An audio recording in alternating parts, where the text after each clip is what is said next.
All right, what we're going to do today, going to try and wrap up respiratory system in maybe 3 more lectures. Let's see, today is Tuesday, so this will be posted for you on Wednesday. Friday, little lab quiz exam coming up, respiratory system, and blood cell identification. Probably early next week or midweek, probably midweek, I'm going to put up a lecture exam, just respiratory, everything we've covered in here, and of course, read the chapter. After that, we'll do digestive and renal. I'll give you 1 more lecture quiz on that, 1 more lab quiz, exam, whatever you want to call them, and that's the plan for the next 2-3 weeks, which is about all we got. Final exam, still undecided. I'm tempted to not have one because I don't know why at this point. So, respiratory system, we've done the anatomy, we kind of did the mechanics of breathing, how you mechanically pull the air in and out. We've looked at the muscles that allow you to inhale and exhale. The only other thing I need to mention about mechanics of breathing, I didn't mention anything about the pleural membranes. Again, you got serous membranes in the lung, just like you do in the abdominal cavity and around the heart. They're called the pleural membranes. The outermost one is kind of attached to the inside of the rib cage and the top of the diaphragm. That is the parietal pleura. Then physically attached to the outside of the lung is the visceral pleura. Now, it is a serous membrane. The pleural cavity is the space between the visceral and the parietal pleura. It has serous fluid in it, allows the lungs to glide around without a lot of friction. But it does have another function. If you look at a cadaver or a cat, if you open up the chest and kind of shake, the lungs will just plop out. So when I talked about, when the diaphragm contracts, the chest gets bigger, the pressure drops.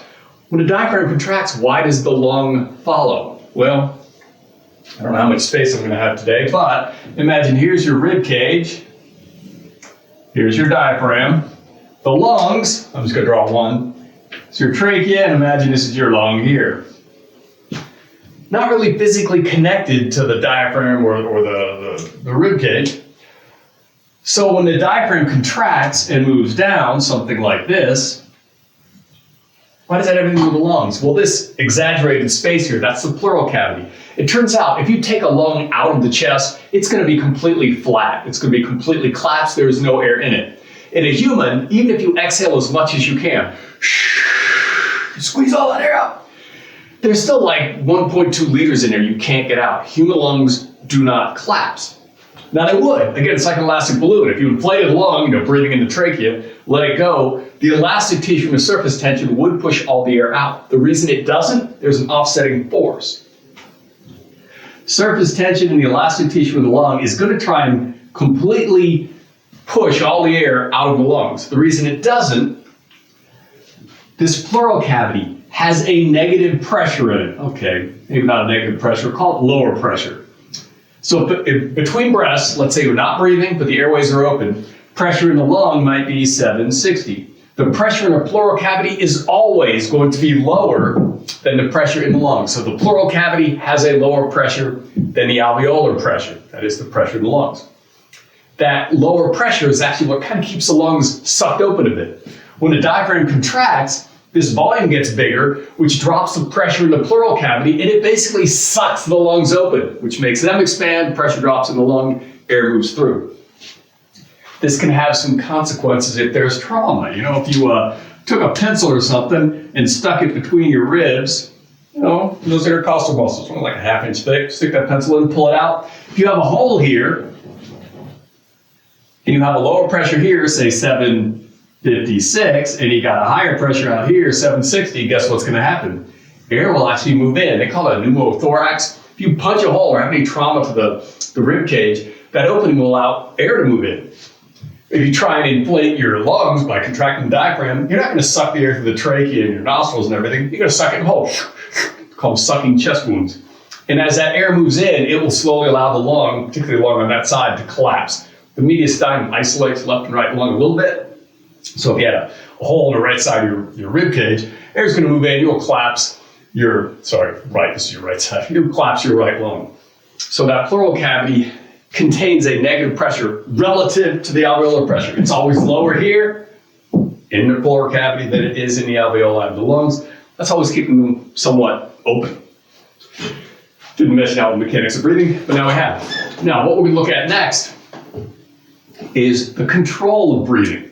we know how the lungs inflate. You contract the diaphragm, intercostal muscles, and so forth. The skeletal muscles. That's what makes the air go in. But how do you know when to breathe faster, when to breathe slower? We know we do. You're sitting there, half asleep on the couch, you're breathing pretty slow. You get up and run around outside.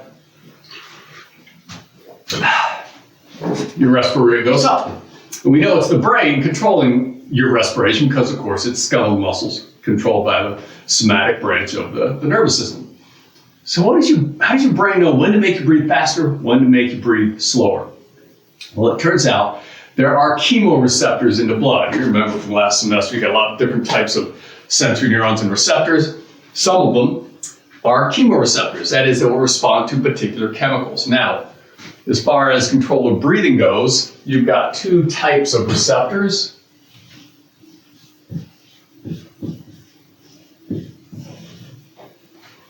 Central chemoreceptors, they're in the central nervous system. They're in the medulla.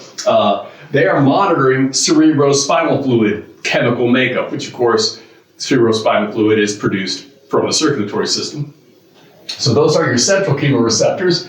And then you have several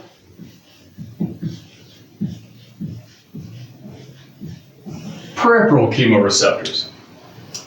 Now, what's the difference? All right, now when you think about breathing, I don't know why, but we always think it's oxygen. These chemoreceptors are obviously sensitive to oxygen, that's what makes us breathe faster or slower. No, normally you don't control breathing to control oxygen levels. As I mentioned before, there is so much oxygen in atmospheric air, that 21%. You can have a pretty crowded respiratory system and you still get plenty of oxygen. So it turns out, when we look at these chemoreceptors, they're monitoring different things. Oxygen is actually minor. Now, the central chemoreceptors, the ones in your brain, they are, we'll call them the most important. They control your basic breathing pattern. And what these central chemoreceptors are sensitive to is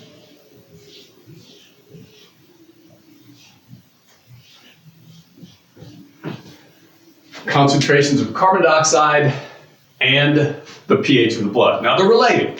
I mentioned before, if you put CO2 in water, it'll undergo a spontaneous reaction, which is speeded up by an enzyme in the blood, and it will produce hydrogen ions, carbonic acid, that sort. So CO2 does act as an acid, so it's going to affect the pH. So those are related. If you increase the PCO2 in the blood plasma, that will tend to drop the pH and get more acidic. So the central chemoreceptors, they aren't even normally responding to oxygen levels in the blood. It's all about CO2 and pH. So you're breathing not to control oxygen, primarily to control CO2 levels and therefore the pH of your blood. Your respiratory system is one of the two major organ systems that is used to control blood pH. Respiratory, the other one is renal, we'll look at later. So that controls most of your breathing pattern. Now, that isn't to say oxygen is not important, it's just kind of less important. The peripheral chemoreceptors, which are located in some things called carotid bodies. Remember that carotid sinus, which are kind of that expanded area in the common carotid just before it's split into internal and external carotid arteries? There's a little clump of sensory cells there called the carotid bodies. They are monitoring the blood heading up to the brain. There's also an aortic body, which is in the aortic arch. It's monitoring chemical makeup of the blood in the aorta. The peripheral chemoreceptors are sensitive to PO2, to oxygen levels, but they don't have as much of a control over your breathing pattern. In some situations, if oxygen gets low enough, they will stimulate breathing, but it's mainly CO2. So these peripheral chemoreceptors have a more minor role in controlling breathing under ordinary circumstances. It's mostly the central chemoreceptors controlling CO2 and blood pH. Now in a bit, I'll show you a diagram on the small screen here in a bit that shows you how your breathing pattern changes if you change CO2 levels and oxygen levels. Turns out humans, we are much more sensitive to CO2 in the air, CO2 in the blood. That's what, when you hold your breath for a minute or two, or however long you hold your breath, that overriding urge you get to breathe, that's not lack of oxygen, that's elevated CO2 levels. That's what makes you want to breathe. Oxygen doesn't stimulate that much. Only when it gets really low, high altitude or situations like that, will oxygen levels, if they get low enough, start to stimulate breathing. All right. So, central chemoreceptors do most of your breathing pattern. They control or monitor CO2 and pH of the blood. I'll kind of lump those together. So the most important stimulus for breathing is plasma levels of CO2 and pH. More minor are the levels of oxygen, picked up primarily by the peripheral chemoreceptors. So if CO2 levels in your blood go up, you will automatically increase ventilation. If they go down, you'll decrease ventilation. And really what's happening, remember this equation, CO2 plus H2O. Remember, water is always in excess. This is an equilibrium reaction, so it will go both ways.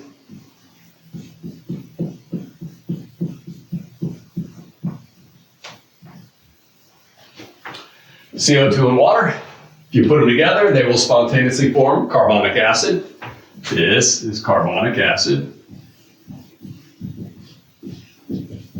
which is a weak acid. Some of it will dissociate, producing your hydrogen ions and your bicarbonate ions, and that is where you get your pH change. So what happens if CO2 levels go up, this equation goes that direction. Why would CO2 levels go up? If you're holding your breath, if you're not ventilating as fast as you should or could, CO2 will accumulate because you're constantly producing it. You'll end up producing hydrogen ions. That will drop the pH. That stimulates breathing. What happens when you breathe? Well, when you hyperventilate, again, hyperventilation is rapid, deep breathing, abnormally rapid, deep breathing. You blow off CO2. If you start going, too much, you get lightheaded. If you do that too much, remember, CO2 is constantly produced. We actually control our breathing to maintain that high CO2 levels in the blood. It's like a 40 millimeters of mercury for PCO2. It's pretty high. If you start breathing faster, you're going to blow out the CO2 out of your lungs, which will allow more of it to come out of your blood. If PCO2 drops, this equation goes that direction. You take hydrogen ions, convert them back to CO2, pH goes up. So that's primarily why you're controlling your breathing pattern. It's to control that CO2 levels. You breathe slower, CO2 goes up, you go that direction, blood gets acidic. You breathe faster, you drop CO2, equation goes that direction, your blood gets more basic. So really, you're using this to control pH. If you took a syringe full of lactic acid and shot someone up with it, the pH will drop. That will stimulate breathing. If your pH drops, you're going to start going, breathe really fast. That'll blow off CO2 to try and correct that acidosis, that acidic environment. Let's see, I guess that's all I'll do on the board. Let me switch to the small screen. All righty. What this is on the respiratory system PowerPoints. It's a diagram showing you, it's kind of a dual axis. Down here at the bottom, this is a percent oxygen in the ambient air, in your inspired or inhaled air. The y-axis here is basically your breathing rate. It's how much air you move in and out of your respiratory system, so it's your depth of breathing and your rate. The red line represents your breathing pattern as you change oxygen levels. So for example, at 21% oxygen, this is kind of your baseline, ventilation, about 10 liters per minute, a little more. Notice if I take your inspired air and drop it from 21% to 18% oxygen, so a 3% drop in oxygen levels, what's happened to your breathing pattern? Nothing. I drop it to 16%, what's happened to your breathing pattern? Nothing. I drop it to 14%, nothing. 12%, maybe a little bit of an increase. So we've dropped the oxygen about to half, right around here is half the available oxygen in normal atmospheric air, and it doesn't have much of an impact on ventilation. Only once the oxygen levels start getting below 10% do you start to see an increase in ventilation. So we have a very blunted response to oxygen levels in the atmosphere. They can drop 5, 6, 7%, doesn't even matter. Breathing would be the same. So if you're breathing air that has 20% less oxygen in it, nothing happens to your breathing rate, it just stays the same, no impact. Now over here at the top, the other sort of x-axis, this is the percent CO2 in inhaled air. It's like 0.03 over here somewhere initially. This is a different scale. Notice for the oxygen, it's a 2% every line. This is just 1%. So again, at normal, very little ambient CO2, breathing is normal. But look at this, when I just go to 3% CO2 levels, your breathing rate goes up. At about 8%, you're really puffing along. At 10% CO2, you are breathing maximally. You can't ventilate any more than that. That's maximum pulmonary ventilation. You get much more above 10%, and it kills you. Yeah, carbon dioxide is a toxic gas because of its effect on your blood pH. You get too much of it, it will kill you. It's not considered a terribly dangerous gas, but if you breathe pure CO2, it'll kill you. Shift your pH too much. So this is just trying to demonstrate how sensitive we are to CO2 levels and not so much for oxygen. this on the PowerPoint, take a look at it. Next time, we will look at, I think the last thing we'll look at is blood transport of oxygen and CO2, and that will wrap it up for us. So take care.